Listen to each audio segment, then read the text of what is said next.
सुरतचा विश्वराजा वर्ष 16वे 2 ऑगस्ट 2026 रोजी मी लालबाग परळ येथील छोटे गणपती पाहण्यासाठी गेलो होतो.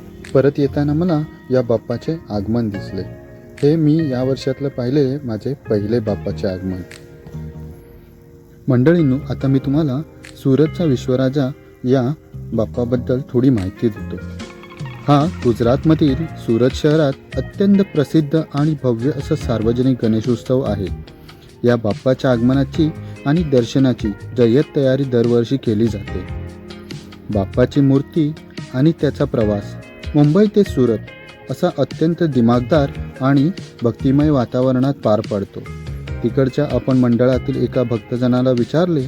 त्याने सांगितलं, मुंबई ते सुरत असा 3 दिवसाचा त्यांचा प्रवास असतो. बाप्पाचे रूप अतिशय दिव्य, भव्य आणि देखणे असते, जे भाविकांचे मन वेधून घेते. गणेशोत्सवात सुरत आणि परिसरातील हजारो भाविक दर्शनासाठी गर्दी करतात. हे असे मनमोहक आणि आकर्षक बाप्पाचे रूप पाहून त्या दिवशी मीही भारावून गेलो.